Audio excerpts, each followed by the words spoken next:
Avoir une serre au potager, c'est vraiment un atout supplémentaire pour le jardinier passionné, que ce soit pour cultiver, pour réaliser ses semis dans les meilleures conditions de lumière notamment. Alors voyons ensemble tous les choix possibles de serres qui s'offrent à nous. Et merci à tous les jardiniers passionnés qui ont gentiment partagé leurs photos, partagé leur expérience, que vous pourrez découvrir tout au long de la vidéo.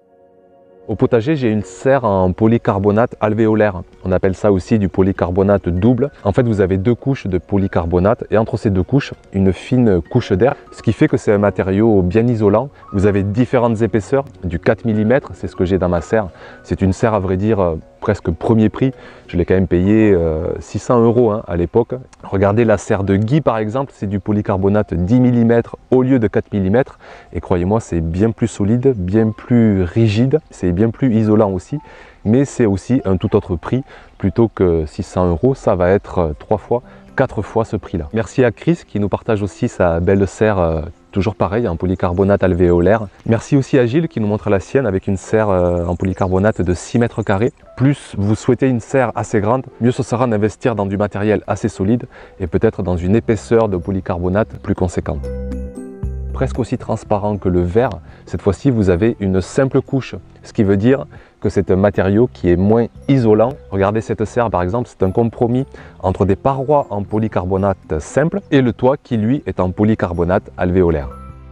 Beaucoup plus joli, plus esthétique, vous avez les serres en verre. Regardez celle que nous a partagée Arnaud.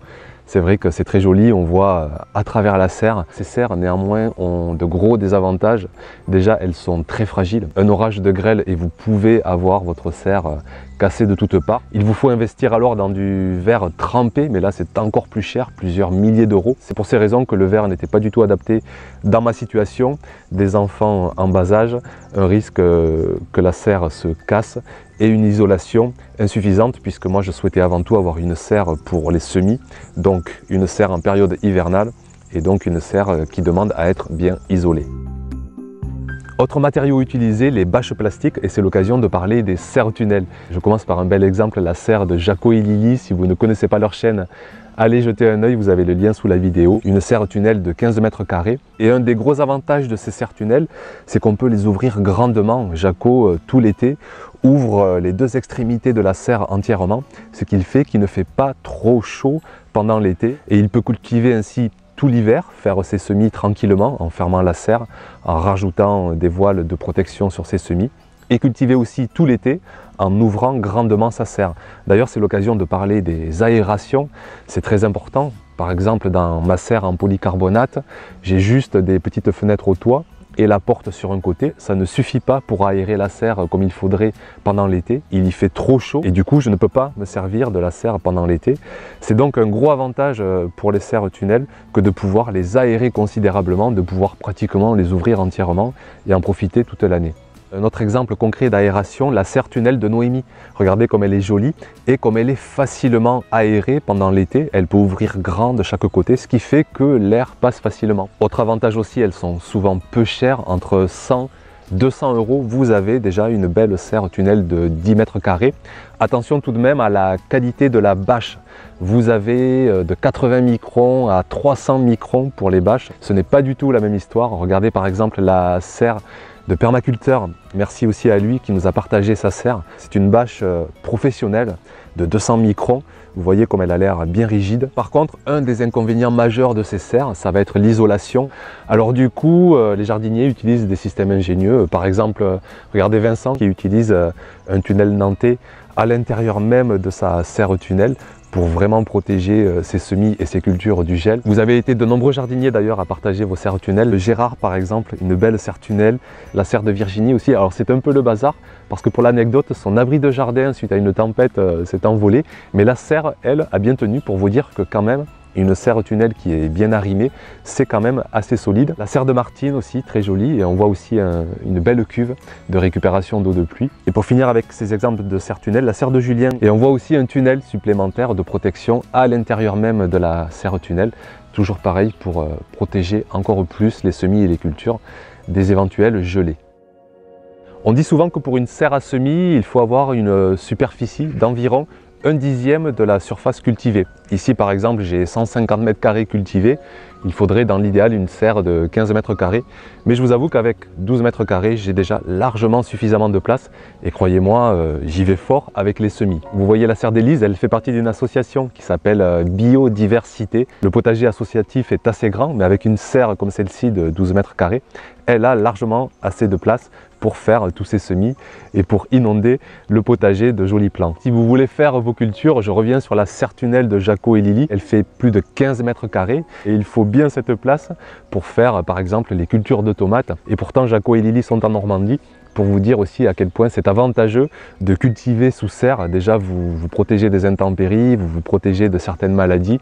Vous favorisez un microclimat, une température idéale et pour de nombreuses cultures, que ce soit les tomates, les poivrons, les aubergines, les patates douces, des cultures qui adorent la chaleur, en ayant une serre, vous allez de suite maximiser vos récoltes.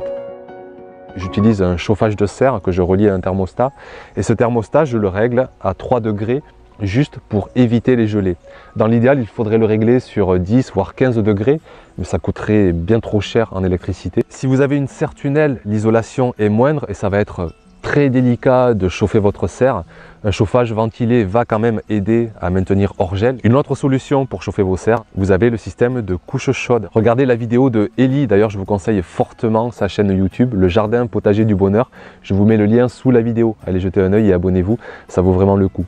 Ellie nous montre comment chauffer sa serre naturellement avec un système de couche chaude. Il met dans un bac des couches de matière organique, alors notamment du fumier de cheval, de la tonte de pelouse, des feuilles mortes. Il humidifie tout ça considérablement et rapidement vous avez une montée en température, ce qui fait que votre serre va être chauffée naturellement.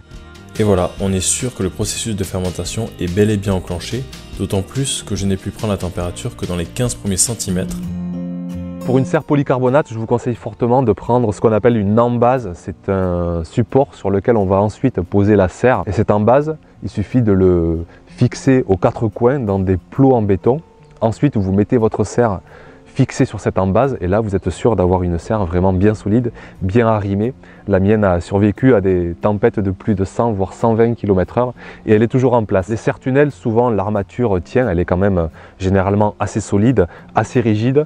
Par contre, il faut faire attention à la bâche. Si vous avez une bâche premier prix, au moindre vent, elle va vite se déchirer et il faudra réinvestir dans une nouvelle bâche. Donc toujours pareil, priorisez une bâche de qualité. Ici, je l'ai mis quasiment collée contre une haie pour la protéger du vent. L'essentiel, c'est qu'elle soit exposée à la lumière. Éviter les zones d'ombre, par exemple, à l'ombre d'une maison, ça ne va pas trop le faire. Mais sinon, toutes les situations sont quasiment jouables pour implanter votre serre de potager. J'ai fait un plan de travail qui fait tout le tour. Alors c'est de l'OSB, hein, c'est du bois premier prix et j'ai mis par-dessus une bâche de protection, ce qui fait que l'eau ne va pas sur le bois. Et vous avez déjà de suite rapidement une grande surface de travail pour faire tous vos semis pour votre potager. Regardez le bel exemple aussi que Chris nous a envoyé avec ses plans de travail en lame de terrasse qu'elle a aménagé à l'intérieur de sa serre. Je trouve ça à la fois très joli mais aussi très efficace, une belle surface de plan de travail. Regardez aussi la serre de Will, une serre qu'il a fait de A à Z et qu'il a aménagé de A à Z. Will d'ailleurs a une chaîne YouTube, je vous la conseille aussi, vous avez le lien sous la vidéo, PermaWill. Allez jeter un œil, c'est vraiment sympa, que ce soit pour son potager, pour son poulailler. Il fait ça en famille et c'est toujours agréable à regarder. Donc Will a vraiment bien aménagé sa serre avec un coût vraiment modique, un plan de travail et aussi des étagères en hauteur. Encore un bel exemple de jardinier passionné. Une serre, ça coûte cher quand même, alors pourquoi pas la faire soi-même quand on est un peu bricoleur. Regardez les expériences de vie que nous ont partagées plusieurs jardiniers. La serre de Mélanie en bois avec un Velux au toit. La serre de Nico avec juste quelques bottes de paille. Des fenêtres de récupération pour faire le toit.